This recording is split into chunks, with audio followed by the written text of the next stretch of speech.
Dhe këtu ka marrë rrugë buxheti i shtetit, shpërdorimi maksimal, dhe ne këtu jemi në këtë fazë. Po kur të filloj, sepse shiko, korrupsioni nuk mund të bëhet pa i kaluar parat nga shteti te kompania private, dhe te kompania private do i marr ministri, do i marr kryeministri, do i marr zëvendës kryeministri, do i marr pushtetari tjetër, do i marr ajo drejtoresha kabinetit që ju gjetën në tubin e sobës. Pra, korrupsioni dhe grupi i strukturuar kërkon disa element. Kërkon dhe atë marrëveshjen e përgjuar në telefon që i thoshte Berberit, Belinda Balloku, që thote tani duhet të konsultohesh vetëm me mua, asnjë punë, asnjë premtim pa u konsultuar. Çka do të thotë? Këtu fillon dirigjimi i drejtuesve i autoriteteve, i kreut të autoritetit rrugor, edhe të atij të energjetikës, dhe i thot pastaj nëpërmjet KVO-ve, Komisionit të Vlerësimit të Ofertave, të cilët nuk duhet veprojnë në mënyrë kategorike pa marrë orientime, dhe priti me minuta, thuaj, ta nxjerr të mos e nxjerr. Pra është drejtuar e dirigjuar. Faleminderit. Prençi, në ardh diçka për shtuar tu se kam, Okej? Jo, nëse ke diçka për shtuar, jo, jemi kredo okej. Nëse ke diçka për shtuar në këtë valën e diskutimit, çështjen e kohës, çështjen e akuzave, duhet të bijem dakord, jo duhet të bijem dakord se e them unë, po teza ime është një dhe një e vetme. Edi Rama praktikisht, teorikisht, në të gjitha mënyrat e mundshme, është kundërshtari më i madh që ka sot sistemi i drejtësisë. Harrojeni Sali Berisha. Sali Berisha ka një hall personal, të cilin në një mënyrë apo në tjetër do ta zgjedhin nga viti 2035, sepse kaq do shkojnë afatet ligjore, por Edi Rama sot është bërë mburoja e një sistemi korruptiv i cili ka kaluar i gjithi nga dera e tij. Për këtë arsye, ai sot është vendosur në një mburoj kundër Brukselit zyrtar, sepse do ta kemi si temë më pas, por edhe duke shkuar përtej kësaj, për të ndryshuar kodin penal dhe kodin e procedurës. Është një person i cili me paturpsinë më të madhe i thoshte dje në konferencë për shtyp, i thoshte gazetarëve, më gjeni mua një rast të vetëm kur unë kam thënë të shkoj në burg ata për drita për ujë. Ky është, domethënë, gënjeshtari më i madh që mund të ekzistojë, sepse e ka me video. E ka me video kur thot burg për ujin, për drita, për njerëz, për ata që shkonin bënin gardh, një gardh, ka shkuar në burg, ka vrarë vrete më njerëz në Rogozhin në ato. Ky ka marrë në telefon gjyqtaren Drita Veliaj, është merreni juve, pyeten e Kuksit, e ka marrë në telefon dhe i ka thënë pse nxorre nga burgu ti atë 73 vjeçarin për drita, se nuk duhet ta kishte bërë këtë. Ky njeri jo më larg, sepse fata të largun 2020. Drita Veliu 40 vjet gjykatëse. Ashtu. Jo më larg se këtu, po të shkoj këtu në 2024-2025, kur dilte në media dhe thoshte, kush është ky Marko Boshku? Që del këtu ky edhe na hedh poshtë vendimin për Sarandër. Ose atemon prokurorën e Shkodrës. Ose anatemon atë prokurorën e Shkodrës, pse se ke bërë ti ato aty në thet. Duhet të pyesim kryeministrin, sepse kryeministri është jurist i madh. Pra, me njerëz cili do qofshin këta gjyqtar më. Pavarësisht se për mua janë gjyqtar kokra gjyqtari, në kuptimin e mi fill fjalës, po Marko Boshku domethënë nuk di unë gjyqtar më të mirë se Marko Boshku në Republikën e Shqipërisë. Është ndër më të mirët, ekselent. Ti thosh Marko Boshku, na të llogjuesi, si flet ky arroganti, këtu është kapësh kokën me dorë pastaj. Nëse, iku, pra ky është Edi Rama, që ta din.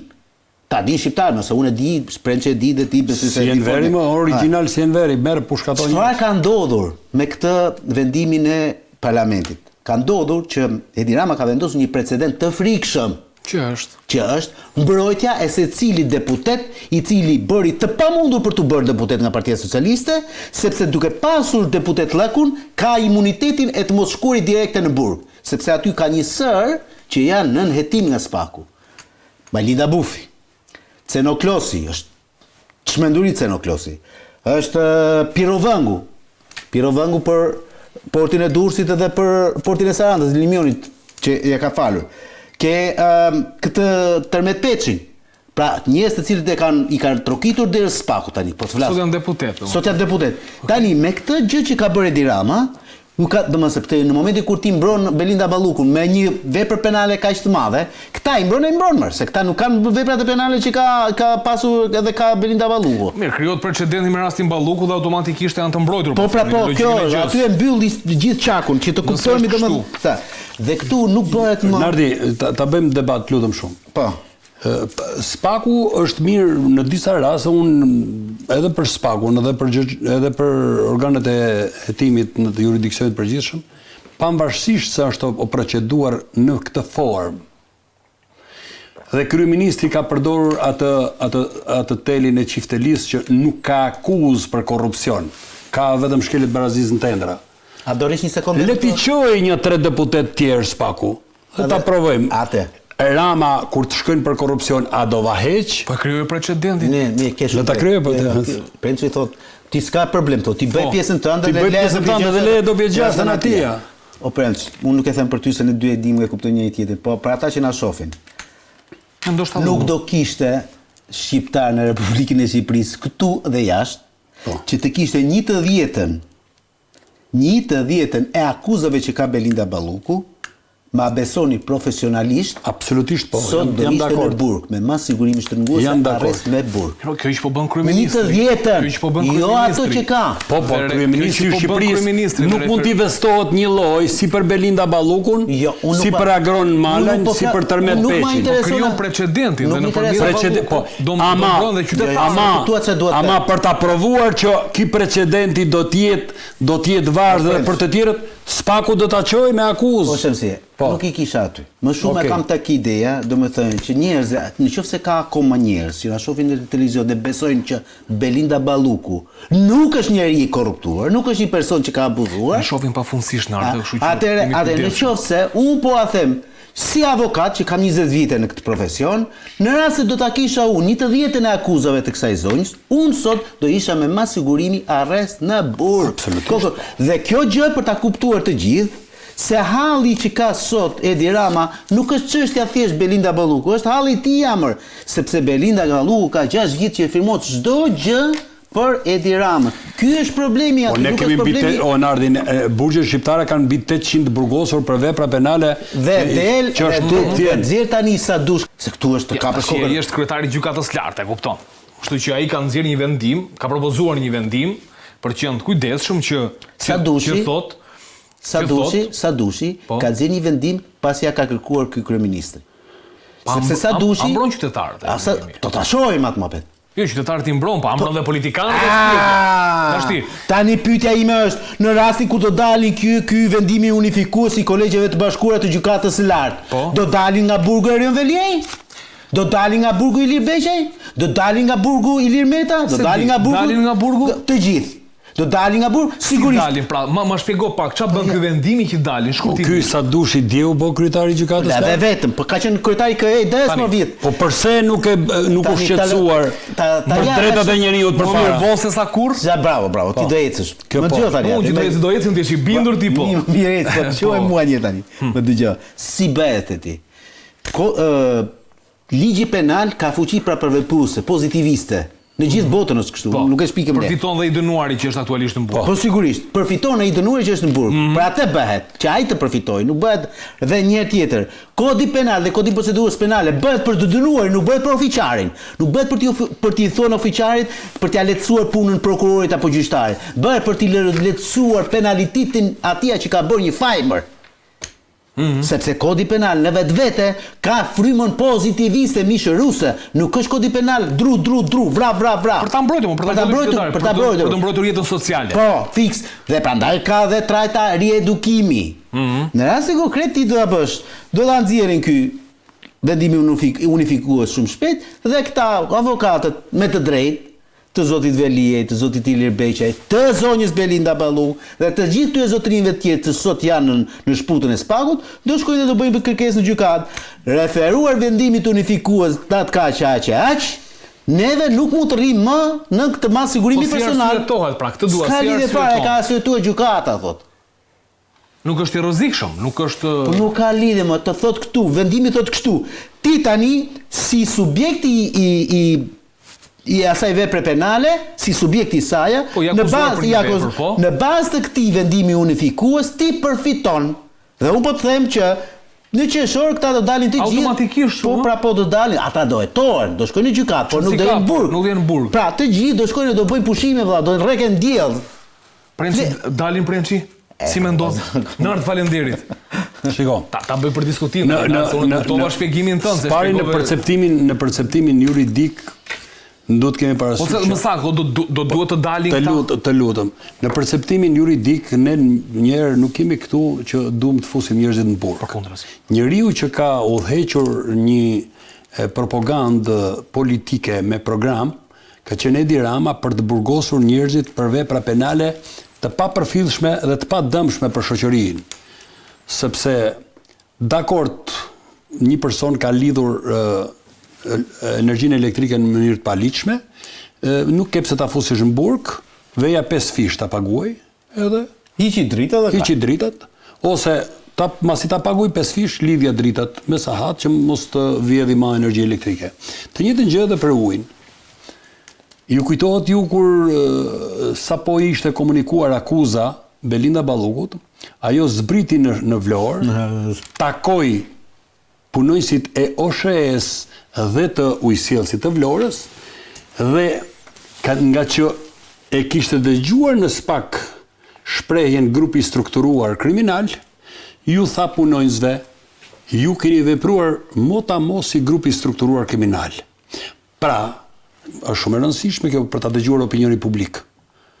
Edhe ti Andi, që mos të shpërthesh si bomba ti në Iran, po të jesh më luajal në raport me ato që ka flet avokati.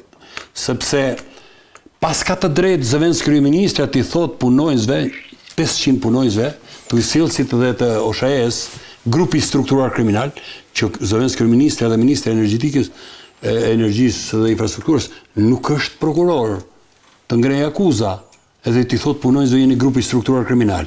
Grupi strukturuar kriminal që ndoshta i ka shmangur 10.000 lekë dhe Belinda Balluku vetë që në një tender ka shmangur 50 milion euro, pra këtu s'pas ka grup kriminal, grupi strukturuar, këtu s'pas ka këtu Tuneli Llogaras, kurse tek lexuesit e sahatit dritave dhe të ujit në Vlorë pas ka grup strukturuar kriminal, pra këtë analizë duhet ta bëjë në ekzekutivin shqiptar kryeministri i Shqipërisë.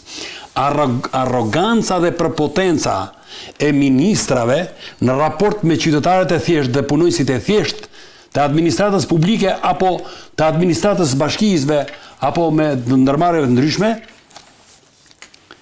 pranohet kjo arrogancë, ndërsa një prokuror apo 10 prokuror apo 20 prokuror që kanë ngritur akuza për ministrat e qeverisë Rama, pasi kanë siguruar një sër provash dhe këto prova janë vlerësuar nga një gjykatë kompetente në raport me vlerësimin, çmimin e provave, dhe i është komunikuar dhe akuza për këtë, bazuar në prova e të miratuar nga gjykata, thot, më lidhet një prokuror dhe një gjyqtar, thot edhe pezullon një ministre.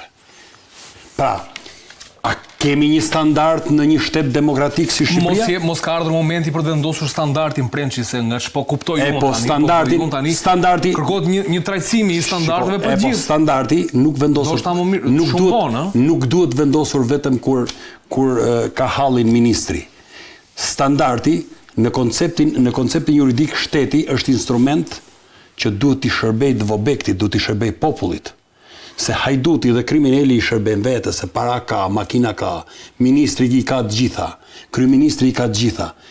Ky instrumenti, ky shteti, ky gjykatësi, ky kryetari i gjykatës së lartë duhet ishte shqetësuar për mbi popullimin e burgjeve në Shqipëri në raport me keq ekzekutimin e vendimeve nga gjykata apo prokurorit etj. Dhe mos respektimin e lirive të drejtave dhe themelore të njeriu deri në një cakt të caktuar. Por kur ti e lën të mushën burgjë, se nuk jemi në vitin e parë të qeverisjes, jemi në vitin e 13 të qeverisjes. Sa dushi është kryetar gjykatës, se mbaj mend unë kryetar gjykatës etj. Duhet ta kishte vlerësuar këtë për hallin e qytetarëve. Jo kur ka hall zëvendës kryeministri, hall pati dhe zëvendës kryeministri tjetër, nuk u shqetësua sa dushi. Te ky zëvendës kryeministri që kërkon kryeministri për ta mbrojtur, ngrihet sa dushje dhe kërkon për një vendim të unifikuar. Pra, a kemi kapje të gjyqësorit në nivelin më të lartë nga ekzekutivi? Kemi? Po, kemi dirigjim. Pra i thot kryeministri që na duhet patjetër pas fjalimit antipatik të kryetarit të Komisionit Ligjeve Ulsimania, një avokat i poshtër i korrupsionit dhe shpërdorimit fadeve publike, tani kryeministri i orienton edhe kryeun e gjykatës së lartë të Shqipërisë për të rrjeshtuar në atë barikadën e mbrojtjes së korrupsionit dhe shpërdorimit fadeve. A di pse e bën këtë? Më gjethe dhe një fjali, ka edhe kalo direkt. E bën sepse nuk ka nevojë që të ndryshoj kodin e procedurës dhe kodin penal, për të cilin do duhet kohë 3, 4, 5 muaj, 6 muaj derisa të miratohet. Por e bën vetëm me një vendim unifikues dhe e mbyll aty historinë. Është ka shumë lehtë kjo procedurë. Po e merrem me shpejtësi. Merr direkt. Okej. Po besoj personat që mundohet kryeministri për t'i mbrojtur nuk do të përfitojnë nga e vendim. Ati ta bësh gjumin Rehati se do përfitojnë gjithë ata. Jo. Por kur bëhet një akuzë mrapa, s'ka fuqi pa vepruse. Okej, unë po të them domethënë që shiko, nuk mbarojnë akuzat për njerëzit e zhitur në batak. Premtë sa po i dha indicje Spaku ç'a duhet bëj. Më thon të ruaj gjithmonë një kartë aty një akuzë. Shiko, për të zhiturit batak ka gjithmonë një akuzë shumë më të rëndë që nuk e mbron vendimi para rendës. Po mirë, po ti këta. Atëre, kjo është hilja që duhet ndjek Spak me sa duket. Jo hilja. Strategjia për të përmbushur detyrimin ligjor bazuar në kushtetutë dhe ligjin për organet e reja drejtësisë. Sigurisht, burgu është një çështje cilën e kemi diskutuar dhe ndoshta jo çdo kush do të bëjë. Dua maskujt, por sigurisht, ata që kanë shkel ligjin, nëse një hetim mund të bëhet në gjendje të lirë dhe shkon në gjykatë dhe aty dënohet personi, le të dënohet. Unë jam shumë pro kësaj dhe sigurisht do doja të drejtohesh edhe audiencës se ne përpiqemi bëjmë diskutime, përmendim emra të mëdhenj të politikës, sigurisht përmendim se çfarë akuzash kanë dalë në publik nga dosja, nuk dim të tjerat që mund të jenë në procese timor dhe se dali dhe gjithmonë duhet të mbajmë kujdes, duhet kemi kujdes pra ta mbajmë parasysh që gjithë secili prezumohet i pafajshëm deri në momentin që do të shkojë të përballet me drejtsinë dhe të marrë një vendim të formës së prerë. Edhe kuvendin i cili dha një vendim për të mosdhënien e imunitetit, ashtu e vlerësuan 83 votat, ashtu e vlerësuan ata përfaqësues të qytetarëve shqiptarë, nuk e japin dhe nuk kapsin mban përgjegjësi, është detyrë e organeve të drejtësisë, siç është Spaku e të tjerë, me radhë që të përmbushin, le të themi, dosje të plot, të faktuar me prova që të mund të marrin atë që ata kërkojnë duke mbrojtur interesin shtetëror. Nëse arrin ta bëjnë këtë, bravo i qoftë Spakut. Nëse nuk arrin ta bëjnë, bravo i qoftë politikës që reziston, le të themi, këtij presioni hetimor. Kemi drejt të bëjmë një pyetje gazetarit Andi Bora? Në perceptimin tuaj, qytetar dhe publik, ka korrupsion në qeverisjen e 13 vjeçare të Partisë Socialiste apo s'ka? Kjo është e provuar me disa aktorë të tjerë, por po të më përmbledhësh qeverisjen në 13 vite, ka një diskutim të gjatë premçi që unë do duhet t'i marrë me segmentet të caktuara të qeverisjes kanë treguar që ka pasur korrupsion. Të nivelit lartë, se këtu janë dënuar, po janë dënuar mbi 100 veto. Ka një problem pra sepse janë dënuar për shpërdorim detyre, po akuzë korrupsionit. Jo, të lutem shumë edhe për korrupsion. Kemi edhe për korrupsion të dënuar. Pra, po ka pas segmente. Unë të bëra një pyetje për të gjithë zyrtarët e lartë të Partisë Socialiste, përfshi kryetarët e bashkive që janë mbi 19 e tjerë, ministra, ministra, drejtorat përgjithshëm e tjerë. Partia Socialiste dhe Edi Rama ka thënë nuk ekziston korrupsioni, nuk ekziston shpërdorimi i detyrës, fillimisht kështu kanë luajtur. Në fund sot merë statistikën e Spakut, ke mbi 100 zyrtarë të lartë të dënuar me vendim të formës së prerë. Çka do të thotë që është provuar që ka ekzistuar korrupsioni dhe shpërdorimi i detyrës. Unë ju si gazetari ju bëra pyetje, ju në perceptimin tuaj, a bindeni që kanë... Për mua çdo qeveri provon korrupsion. Kushdo që të vi. Ti je i bindur për këtë sepse për sa kohë i jeshtë buxheti. Për sa kohë premçi është buxheti. Unë thash për këto që shiten të ndershëm se të tjerët kanë bërë korrupsion. Të vështirë kanë në raport me perceptimin tim. Një sinkron tjetër të cilin unë dua ta dëgjojmë është sinkroni Ramës, i cili flet për le të themi çfarë reagimi kanë pasur ndërkombëtarët në raport me mosheqjen e imunitetit. Ta diskutojmë shkurtimisht me Shemsi Prençin dhe Leonard Karajin. Është e vërtetë që ne kemi pasur debat me disa nga partnerët tanë lidhur me qasjen ndaj kësaj çështje, nuk është sekret. Dhe si kundër, besoj e din shumica, por bëjnë sikur se din pakica. Unë në këtë detyrë